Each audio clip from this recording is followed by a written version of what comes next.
pada intinya dari gugatan ini yang saya dapatkan pada halaman yang terpenting, ya saya ulangi, yang terpenting saya bacakan dulu.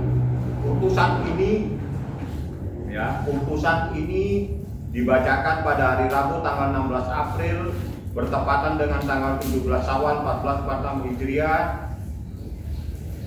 disampaikan kepada para pihak. Putusan tersebut diucapkan dalam sidang terbuka, artinya putusan ini bisa diketahui oleh masyarakat, bukan dibacakan dalam sidang tertutup. Ini yang perlu dimaknai semua, sehingga Anda boleh mengetahui sebagian dari persoalan ini.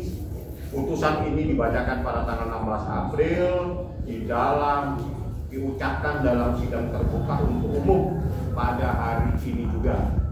Ya, dari 121 halaman yang paling inti terbukti adanya sebuah perselingkuhan, dan itu di dalam putusan ini dikatakan terjadi nuyus. Nuyus itu adalah seorang istri yang durhaka kepada suaminya. Nah, itu adalah pertimbangannya majelis hakim menyatakan bahwa terbukti di dalam persidangan ini adalah terbukti adanya nuyus tersebut. Majelis hakim memandang bahwa termohon telah terbukti nuyus kepada pemohon, artinya termohon itu telah melakukan hal-hal yang melanggar, ya, istri yang durhaka kepada seorang suaminya sehingga suaminya mengajukan permohonan perekalan, dan terbukti bahwa memang ada hubungan, ya, dengan seseorang sebagaimana yang beredar selama ini, dan itu semuanya ada di dalam putusan ini.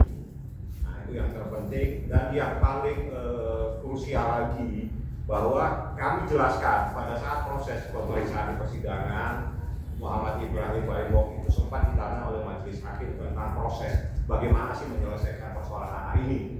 Apakah anak ini dicoba oleh majelis hakim, ditawarkan anak ini yang satu ke sana satu ke sini, tidak baik karena dua-duanya itu anak sangat dekat, tidak mungkin. Akhirnya diambil jalan. Apakah tenggang waktu sekian hari ada di sini, sekian hari ada di sini.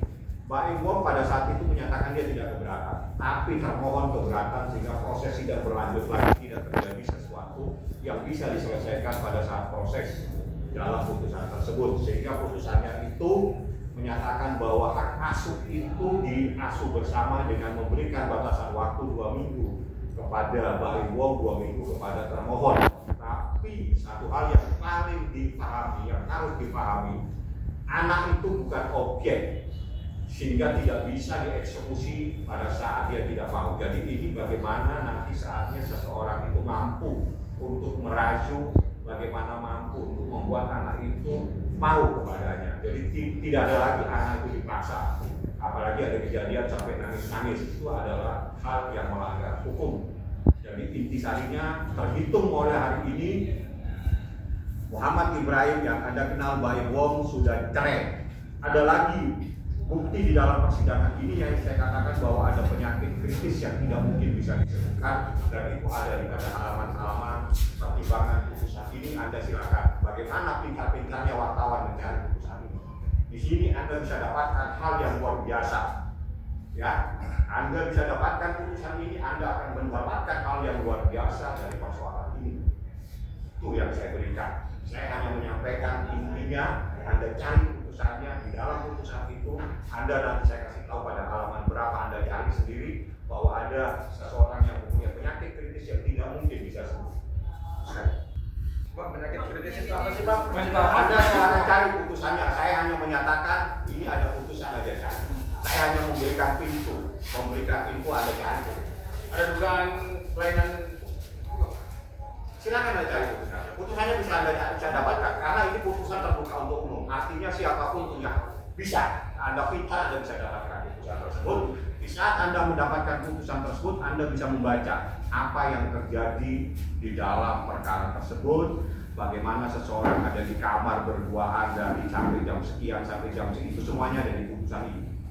Ya, di putusan ini membuktikan bahwa seseorang istri dengan seorang laki-laki yang bukan muhrimnya ada di dalam satu kamar pada jam-jam tertentu sampai tengah malam. Itu semua ada bukti di situ.